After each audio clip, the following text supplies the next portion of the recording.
Good morning. Again, thank you everyone for joining. My name is Gillian Askew. I will be hosting this session today. So this is just a drop-in session, really informal, an opportunity for people to ask any questions that they might have. Welcome, Tim. It's nice to see you with us this morning. Let me tell you a little bit about me and Go for Growth and why we're here. So we are supporting the North Yorkshire County Council approved provider list procurement for adult social care. As I said, the session today has been recorded, so we will be sending this session out to on our social media, on our LinkedIn page, and also via our Facebook and Twitter. So anybody that can't attend shouldn't worry that they won't get to hear what's going on.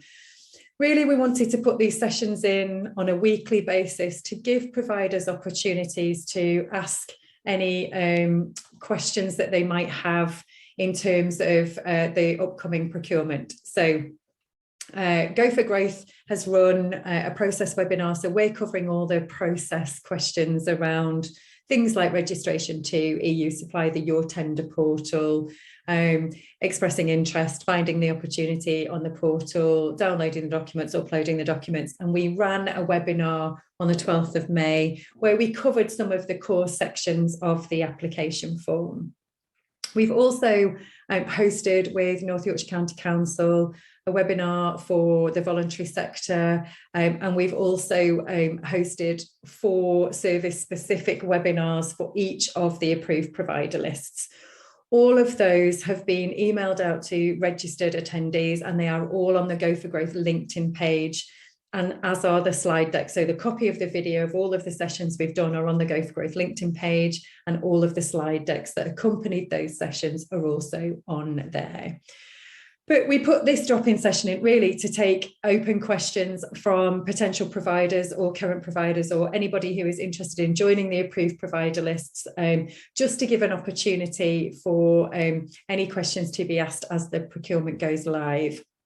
So the procurement is due, I believe, to go live today. There may be a delay into that process. So we are just querying with North Yorkshire whether that is able to be confirmed. And I've just hot off the press had a notification from North Yorkshire that actually the launch date of the procurement will now be the 8th of June as opposed to the 1st of June today.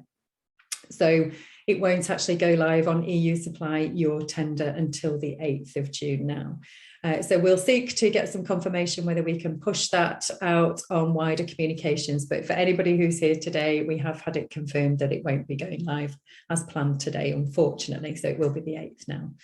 And really, actually, all we wanted to do was just open up the floor to any questions. So if anyone who's on the call has got any questions that they would like to ask, you can ask them anonymously should you want to, or you can just ask them to everyone or to hosts and panelists. So please do feel free to ask any questions that you might have while I am chatting, and we'll take as many as we can. I don't know if anyone has seen, if you're a current provider to the approved provider list, there is the North Yorkshire Partnership website that I believe you have access to, where there is a frequently asked questions document that North Yorkshire County Council and Go for Growth jointly have put together. And that covers specification questions, service delivery type questions, any of the questions that have come up on the service-specific webinars, such as average rates, geographical rates, that kind of thing, is all on the FAQ. And we will be posting a PDF version of that FAQ on the Go for Growth LinkedIn page today. So that FAQ will be there for everybody to have a read through. That came out to us just recently, so we'll post that. So whether you're a current provider or not, you will have access to the frequently asked questions document. Are there any questions that I can take from anybody who's joined us today?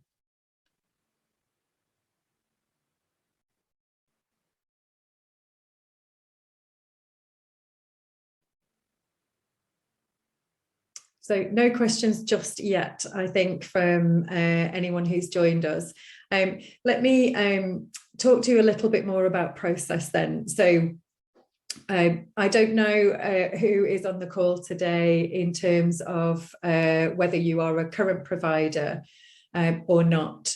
And you may well have been through many, many tenders. So if I'm just about to teach you to suck eggs, please forgive me. But when the application does go live, the procurement does go live, one of the first things we would recommend that you did is have a really good read through all of the documents and really look at the timelines in there. So it will tell you in the procurement documents what the timelines are. And when I say timelines, I mean, obviously the start dates will be in there, the return of submission date will be in there, and there'll be clarification questions that you can ask. So those timescales will all be in the ITT document, the invitation to take part document, the approved provider list document itself. And that will tell you when you need to do what by. And so we are running a dedicated webinar on the 16th of June. And what we'll go through on the 16th of June is a step-by-step run through of the application form itself. And that will be hosted by Go for Growth, but we will have one of the commissioners for North Yorkshire going through the application form itself. And we will also have a member of the procurement team who will give us a high-level overview of the pricing document and how to complete that. So we should cover off in that session any quite specific questions that you might have. And we will try and do as much as we can in terms of that step-by-step guide of the application form. But I would always suggest have a look at the timescales and have a read through of the evaluation criteria, so how it's going to be scored, and take note of word counts, page counts, all the usual stuff. And if you have any questions relating to that process, you can always come to Go to Growth, and we'll try and help as much as we can. We do have a question around, will North Yorkshire County Council be utilising the cost of care toolkit? And that question has been asked as a current provider. That is a technical question to do with the procurement itself. So what I will need to do is take that question back to North Yorkshire.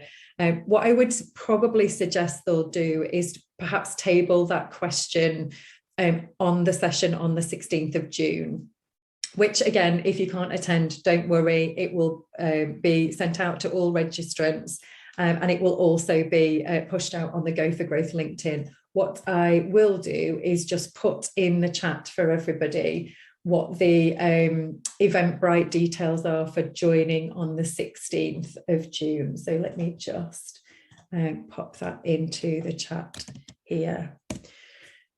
So that's the Eventbrite, that's the login details to come along on the 16th. Any questions that are technical, so non-process type questions, what I'm trying to do at the moment is put those to North Yorkshire. We'll create a list of questions, we'll answer those on the 16th, and then they'll go into the FAQ document, which will also be published on the Go for Growth LinkedIn. So hopefully we're trying to table technical pricing related questions. Once the procurement is live, the clarification process that I mentioned will be available for you to use, and we would encourage all providers outside of that event on the 16th to use the clarification question process for technical questions as you would normally. Anything to do with the process itself, you can come to Go for Growth outside of the clarification questions, but you can also ask them through clarification questions should you want to. But the whole support environment is trying to be as efficient as we can be in supporting providers both before and throughout the procurement process. So hopefully, although I can't answer the cost of care toolkit question live today, we will get an answer on the 16th, and we'll push it out on the FAQ document as well. Are there any other questions that I can answer for anybody today? What I don't want to do on the drop-in sessions, by the way, is keep everybody here if there aren't any questions. We have 45 minutes set aside for it, but we we'll use it if we need to. And if there aren't any further questions, then I know everyone is super busy, so we won't just sit around and chat inanely for 45 minutes, but we'll answer anything that we can. So I'll just give a couple of seconds to see if there are any further questions that anybody would like to ask at this point, or any questions that you would like me to take to North Yorkshire County Council so that we can answer them on the 16th and on the FAQ documents. Please do feel free to ask anything you would like today.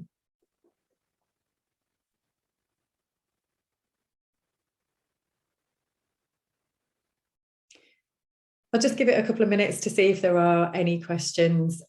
From a process perspective, again, if you should have had a notification from North Yorkshire County Council at the back end of 2021 to let you know as a provider, if you're a current provider especially, but anybody registered to the Your Tender system should have had a notification that the system was changing from being hosted by a company called Proactis to now being hosted by a company called Mercell.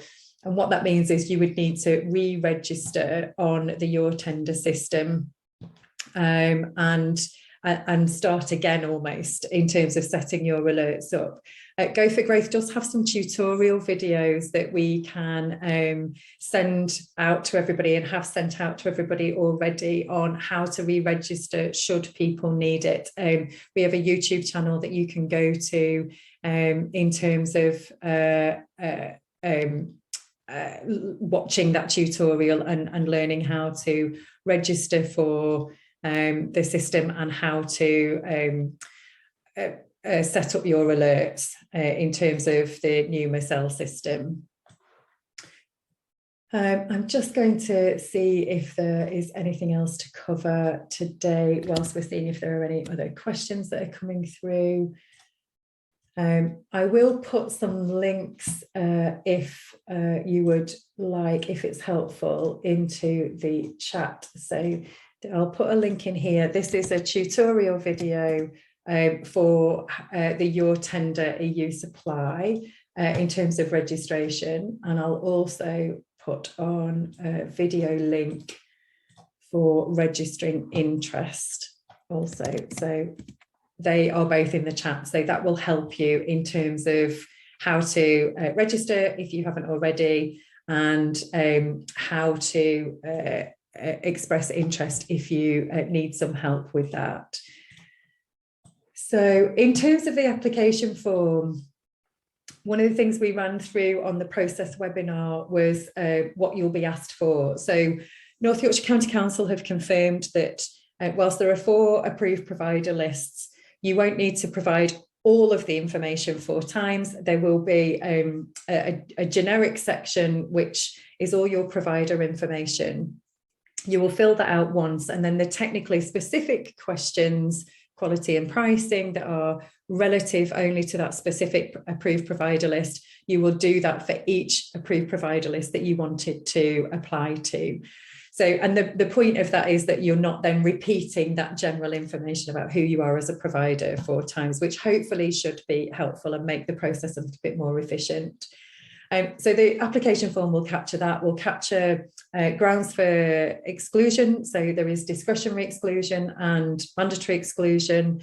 They're usually a tick box of a self-cleaning exercise where you are saying yes or no, you haven't ever been disqualified as an organisation, you haven't had your licences taken away from you, you haven't been accused or committed a fraud event, that kind of thing.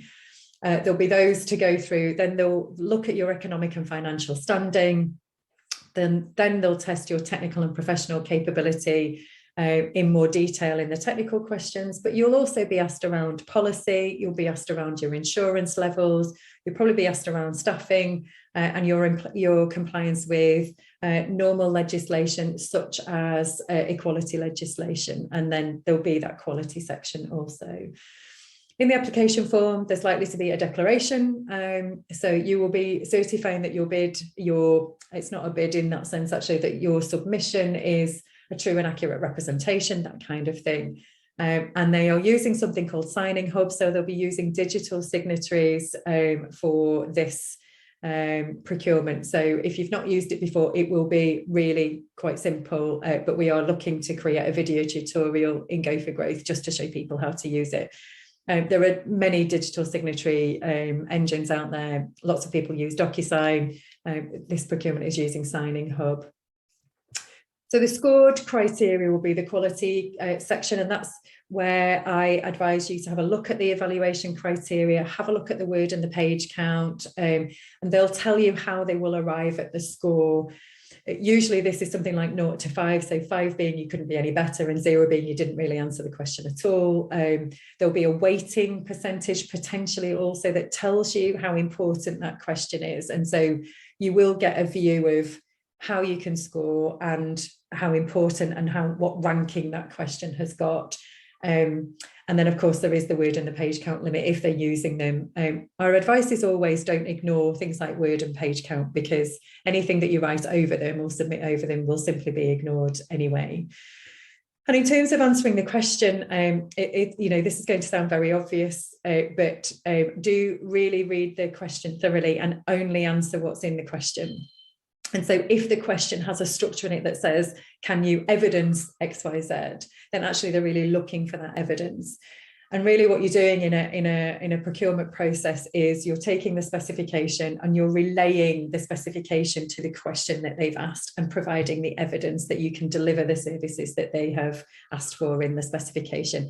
It's very like a role recruitment process in where you've got a role description and a person specification and then your application form. It works on the same principles.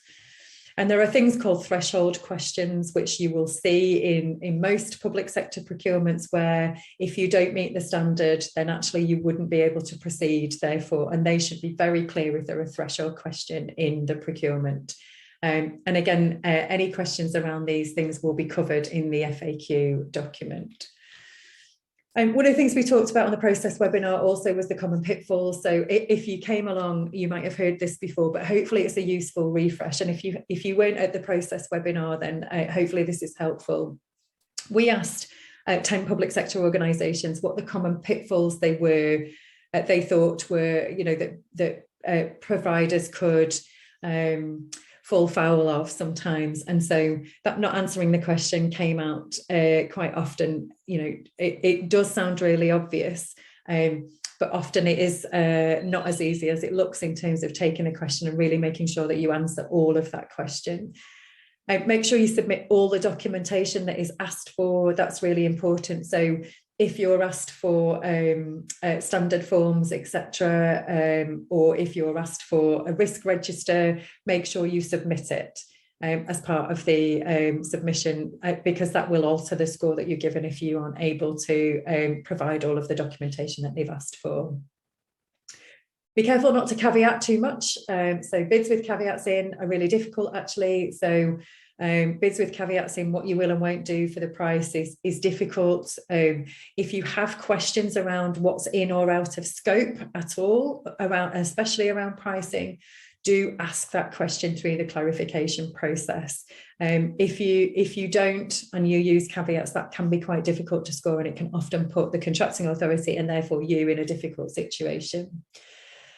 Make sure that you understand the specification requirements, and ensure that the proposal that you put forward relates to the requirements in the specification, and that quite logically makes a lot of sense, obviously. I would always advise to reuse resources that you have got. We don't want to create cottage industries around going through procurement processes, but if you are reusing, and especially if you're reusing responses, not just support materials, make sure that it's still relevant and that references are updated if you have made reference to any particular thing in that. So do make sure that if you're reusing content, that it is relevant and appropriate to the procurement process that you're currently going through. Make sure that you don't miss out any key information. Even if evaluators know you, they can't score on anything that isn't in your submission. They can only score on what they see in front of them, and they can't take anything else into account. So make sure that you've got all of that key information that's relative and relevant to the question and the specification in there. And I'll always talk about word count and page count till I'm blue in the face, because lots of providers do go over word count and page count. It will simply be ignored, and you might then miss out managing a message in the way that you want to. Don't assume anything. That evaluation process will be done by different people, and so they may or may not be a technical expert. So don't use abbreviations, acronyms. If you are using them, spell them out. Imagine that you need to be very, very obvious in what you're trying to say. It has to be really super simple and easy for evaluators to understand what you're trying to tell them. You're taking them on a journey in answering that question. Make sure that it's not so technically specific that a layperson couldn't understand it. And make sure that you're compliant. If you've got any questions around compliance in terms of that selection questionnaire, policies, procedures, insurance, anything at all, always use the clarification question process. That's what it's there for. Don't make assumptions around your compliance. Failing to misunderstand what compliance means can often be difficult for providers. So do try and question as much as you can. Don't worry about asking too many clarification questions. There's no such thing. Ask as many as you need to fully understand what is required of you in the procurement process. Any contracting authority is looking to get the best possible results that they can from a really broad audience. So please don't worry about asking clarification questions. All those questions get answered to everybody, so you will get to see all the answers of any clarification questions that are asked. If you've done this before, you will know that, but it's worth me, I think, just reminding, don't be worried. There is no such thing as a silly question, and there's no such thing as too many questions in a clarification process. And then really it's just about the support that's on offer. So we will have another drop-in session on the 9th next week, where we'll largely cover off anything else that we can. We had hoped, obviously, that the procurement would be live by then, so we could take questions about the specific procurement, but it won't be. So it may be that it's a quiet session on the 9th, but the session on the 16th is an important one. If you can get there, that would be really good for you to come along to, because that will have a step-by-step guide around the application form and the pricing details. And then we'll have drop-in sessions each week until the end of June. And I think there's one in the first week of July. So do feel free to come along to any of those and ask any questions that you can there. If we can't answer technical questions, we will point you to the clarification question process, but we'll answer anything that we can. And I think that was probably everything that we wanted to cover in today's session. There haven't been any further questions that have come out on the Q&A or the chat whilst I've been covering that off. So I know everyone is busy, and I know a couple have already had to shoot off, but thank you ever so much, everyone, for attending. If you have questions outside of this, you can get in touch with myself or my colleague. So I'll put our email addresses in the chat also just now.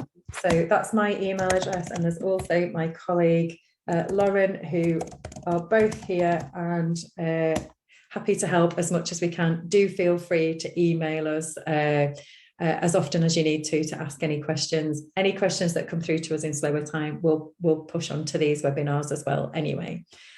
But that's it from us today. So thank you again for calling in. We will hopefully see some of you either on the 9th or hopefully on the 16th. And that's it from us. Thank you for joining us today.